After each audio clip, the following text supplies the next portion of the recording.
With all the conspiracy theories that has been flying around about the Wicked press tour and their cast, I decided to revisit the dark production history of the original Wizard of Oz film.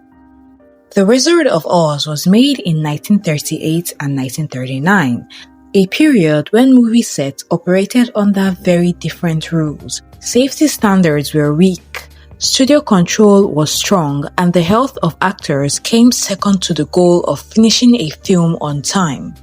MGM, the studio behind the movie, was known for its strict control over its stars and its willingness to push people past their limits. The movie world was glamorous in public, but inside the studios, it was built on long hours, painful costumes, dangerous special effects, and the expectation that everyone needed to obey. The Wizard of Oz became one of the clearest examples of how brutal that environment could be. Judy Garland, who played Dorothy, was only 16 when filming began. She was already one of MGM's biggest young stars, and the studio treated her career as something they owned. Her body, her schedule, and even her meals were controlled by producers. MGM studio executives and producer Mervyn Leroy were convinced that Garland was too old and too developed physically to play Dorothy, whom they envisioned as a younger child. Judy was naturally round-faced, and MGM wanted her to look younger and thinner, so they ordered strict diets for her during the filming, designed to keep her weight down and minimize her figure. They also bound her chest to make her appear more childlike. She was given small meals like broth, black coffee, and chicken soup while working full days and nights under hot lights. Along with this, the studio gave her pills to control her energy levels. To maintain the grueling production schedule, studio-appointed doctors gave Judy amphetamines to keep her energy up during the long shooting days. Then they gave her barbiturates to help her sleep at night. These pills were given to her regularly, not as medical treatment, but as a way to make sure she stayed productive. She grew dependent on them, and that dependence followed her for the rest of her life.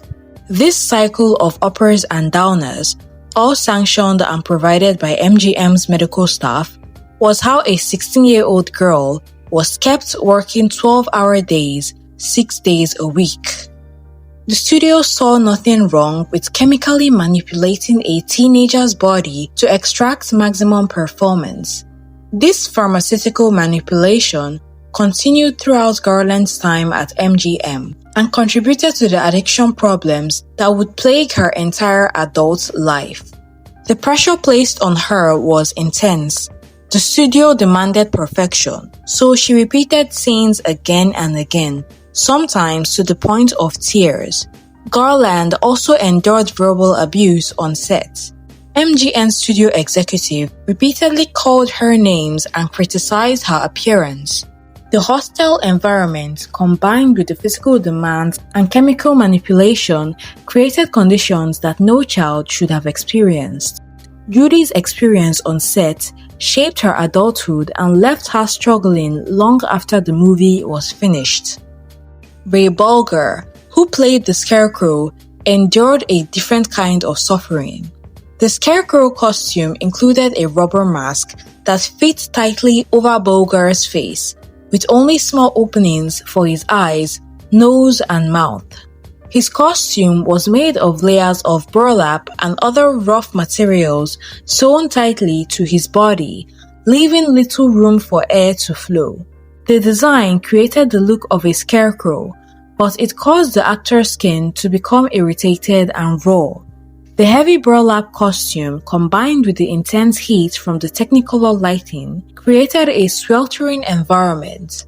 The lights used for Technicolor filming burned significantly hotter than standard lights, often raising the temperature on set above 100 degrees Fahrenheit. The makeup holding Bolger's prosthetic face in place contained harsh adhesives that had to be applied and removed daily. This process left permanent scars on Bolger's face, in the pattern of the makeup that stayed even after filming ended. His outfit was heavy, and his scenes demanded constant movement, jumping, dancing, and falling for over 12 hours. The burlap rubbed against his skin, making the work uncomfortable and sometimes painful. He also had trouble removing the makeup each night since it adhered tightly and had to be pulled off slowly. Ray rarely complained, but the cost of creating the Scarecrow's look was something he carried on his skin long after the cameras stopped rolling. For the rest of his life, if you looked closely at Ray Bolger's face, you could see the faint outline of the Scarecrow mask scarred into his skin. Jack Haley, the Tin Man most people remember today, only got the role because the first Tin Man, Buddy Epsen, suffered one of the film's worst medical emergencies. The Tin Man costume required a full-body silver coating to create the metallic appearance. The makeup department used aluminium dust and applied directly onto Epsen's face and body. The actor spent hours each day covered in this substance, breathing it in as the powder became airborne under the hot studio lights. After 9 days of filming, Epsen began experiencing severe respiratory distress. He couldn't breathe properly. His lungs were failing. On October 10, 1938, Epsen collapsed on set and was rushed to the hospital. He had developed a coating of aluminum dust in his lungs, essentially suffocating him from the inside. Doctors placed him in an iron lung to keep him alive. The doctors said he would die if he returned to set. Epsen spent 2 weeks hospitalized in critical condition, and it took him another month to recover enough to leave the hospital. His Wizard of Oz career was over. The aluminum dust had caused such severe damage that Epsen dealt with respiratory problems for the rest of his life. MGM's solution was not to make the makeup safer. They replaced him rather than delay production. They informed him through the hospital that the role was no longer his. They recast the role with Jack Haley and switched from aluminum dust to aluminum paste. It was safer to breathe, but it still caused problems. Haley still suffered. The paste caused a severe eye infection that required the production to shut down while he recovered. His Tin Man costume was stiff and heavy, and he could not sit comfortably, so he spent long hours standing or leaning. The material also trapped heat, making him sweat under the lights. Even though he avoided the extreme injury that happened to Epsen, he still paid a physical price for the role. He also developed a serious skin reaction to the makeup that caused painful irritation throughout filming. But at least the paste wouldn't kill him, which apparently counted as progress in MGM's calculation. Bert Lahr, the Cowardly Lion, had his own challenges. His costume was made from real lion pelts, which gave it a natural look on camera, but made it almost unbearable to wear. The suit weighed nearly 90 pounds. Under the studio lights, which reached scorching temperatures, his body heated up quickly and the costume became almost unbearable. Lahr could only wear the costume for short periods before the risk of heat stroke forced him to remove it. Between takes, assistants would use industrial fans to cool him down, but the relief was temporary. He sweated heavily inside the outfit, and the suit had to be dried overnight after every filming day. Lahr felt drained and overheated throughout production. He had trouble moving freely and had to perform energetic scenes while wearing a costume designed without comfort in mind. The lion makeup required 3 hours of application each morning, starting before dawn. The prosthetic pieces were attached to Lahr's face with strong adhesives that pulled at his skin throughout the day. The removal process each evening was painful and left his face raw and irritated. Lahr could only consume liquids through a straw during lunch breaks because the makeup made eating impossible. The weight of the costume, combined with the heat, caused Lahr to lose significant weight during production, despite the film's relatively short shooting schedule. Cast members reported that Lahr would sometimes weep from exhaustion and discomfort between takes, though he always pulled himself together when cameras rolled. Margaret Hamilton, who played the Wicked Witch of the West, suffered one of the most horrifying accidents on set. The actress had spent hours in makeup each day, covered in toxic copper-based green paint that required careful application with a strong adhesive and painful removal.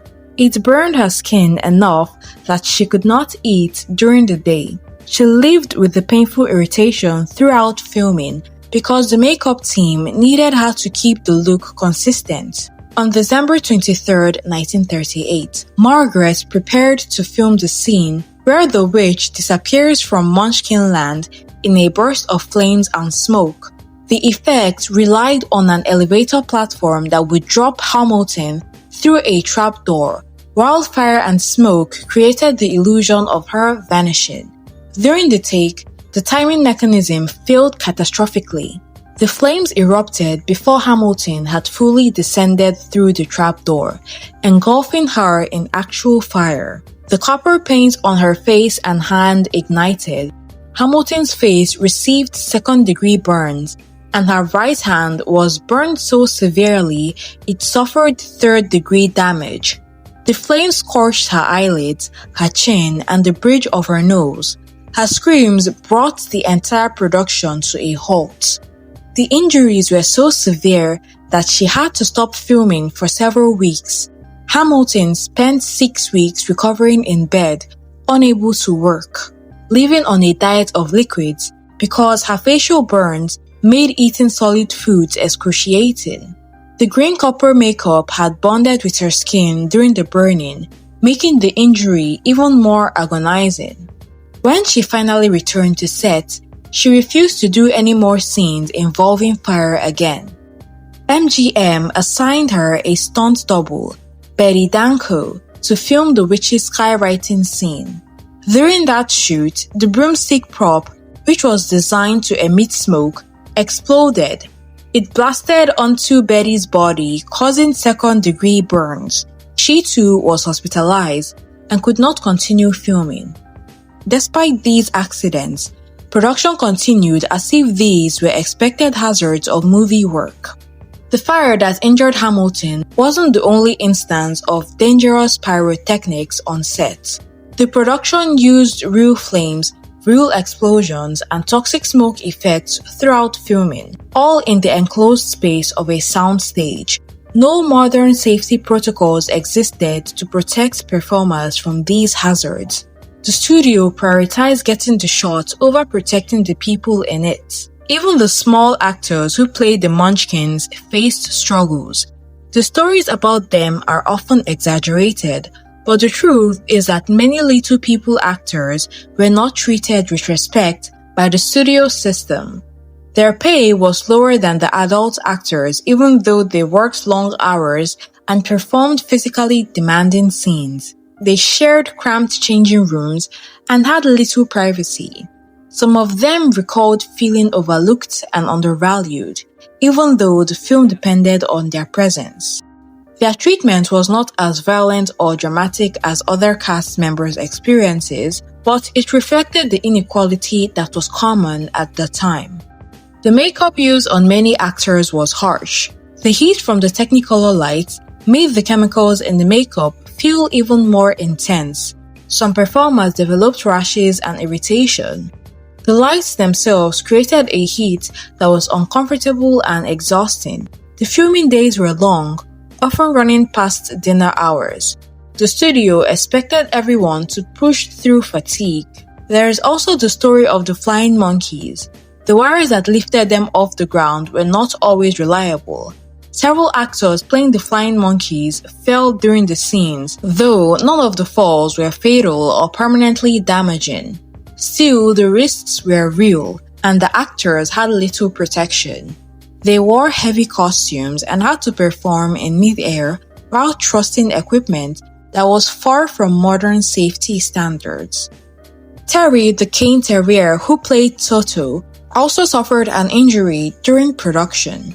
In the scene where the Wicked Witch's guard chased Dorothy and her friends, one of the actors accidentally stepped on Terry's paw, causing a sprain that sidelined the dog for 2 weeks. The production used a replacement dog for some scenes during Terry's recovery, though the injury was thankfully not permanent. The poppy-filled snow scene is one of the most debated parts of the film's production because no one can agree on exactly what was falling over the cast. For decades, many sources have stated that MGM used Chrysotyl asbestos. At the time, asbestos was handled casually in the movie industry as a harmless, fireproof material that created soft white flakes perfect for fake snow, even though early warnings about its risks already existed. But there is a conflicting account from someone who was there. Makeup artist Charles Schramm later said the snow was not asbestos, but crushed gypsum. Gypsum is a powdery mineral used in plaster, and it also produces flakes that looks convincing on camera. Schramm described picking gypsum out of Judy Garland's wig and Bert Lahr's lion mane, and his memory suggests the snow could have been made from a substance far less dangerous than asbestos. Still, even he acknowledged that asbestos was present elsewhere on set, especially in materials that needed to be fire-resistant, such as parts of the Scarecrow's costume. The trouble is that there is no surviving production document that confirms the exact material used in the snow scene. Both possibilities are believable. Asbestos was a common film material of that era, but gypsum was easy to get and looked good under Technicolor lighting. Because of this lack of clear records and the presence of first-hand testimony on both sides, people cannot declare one version as absolute truth. Regardless of the exact composition, the cast members were subjected to an unknown substance being blown onto them repeatedly without any safety evaluation. The production was chaotic in general. Multiple directors worked on the film, and the scenes were rewritten often. This meant more delays, more time under lights, and more physical endurance demanded from performers already suffering in heavy costumes and makeup. Cast members sometimes learned new lines or choreography without warning. This put extra pressure on actors who were already dealing with physical discomfort. Judy Garland especially felt the emotional toll. She was a teenager trying to keep up with a demanding studio, unstable schedules, and constant supervision. Her insecurities were often pointed out by adults who should have guided her gently, but instead focused on controlling her appearance and performance. She was not given room to rest naturally or recover. MGM's front office knew about the injuries and the dangerous conditions. After Buddy Epsen's hospitalization, they knew the Tin Man makeup was potentially lethal. After Margaret Hamilton's severe burns, they knew the fire effects were inadequately controlled, but the studio's priority was completing the film on schedule and on budget. What makes these stories even heavier is the fact that most of the actors did not complain publicly at the time. The studio system expected silence. In the 1930s, Hollywood actors were studio property, bound by contracts that gave them little power to refuse work or demand better conditions. MGM had strict contracts, and speaking out could damage careers. The studio system operated with almost absolute power over performers' careers, and challenging unsafe conditions could mean being blacklisted. The cast accepted these conditions because they had no choice. Behind the scenes, they pushed through pain because the movie had to be completed. When you watch the finished film, the energy seems effortless, but the truth is that every moment came from hard labor. People suffered burns, respiratory problems, infections, exhaustion, and emotional pressure that stayed with them long after filming. No regulatory agencies oversaw film production safety in 1939. No unions had the power to shut down unsafe sets. The technology to create movie magic existed, but the ethical framework to use that technology responsibly did not. The Wizard of Oz was made in an era when studios could and did treat human beings as expendable resources in service of the product. When the film finally wrapped and moved into post-production, the cast carried their scars forward. Margaret Hamilton carried the scars from her burns, but the Epsen's lungs never fully recovered from the aluminum poisoning. Ray Bolger's face carried the permanent outline of his masks. Bert Lahr dealt with recurring pain from the physical demands of the lion costume. Judy Garland's chemical dependency, fostered on the sets of Oz, contributed to decades of addiction struggles. These were not mere inconveniences. They were life-altering injuries and trauma inflicted in the name of entertainment. The Wizard of Oz did eventually reach theaters in August 1939, and audiences loved it. The film was a critical and commercial success. It earned 6 Academy Award nominations and won 2 Oscars. Today, it is recognized as one of the most iconic movies of all time and revolutionized the use of color in films. But the human cost of that success was paid entirely by the people who appeared on screen. They gave their health, their comfort, and in some cases, their long-term well-being to create movie magic for audiences who had no idea what that magic had cost. Looking back at the Wizard of Oz production today reveals an uncomfortable truth about Hollywood's golden age. The same studios that created beloved classics did so by exploiting and endangering the people who made those films possible. The Wizard of Oz was not an isolated incident, but rather a typical example of how little regard studios had for performer safety when profit and prestige were at stake. The actors who followed the yellow brick road did so at a price that should have never been demanded, creating a masterpiece built on suffering that the audiences were never meant to see.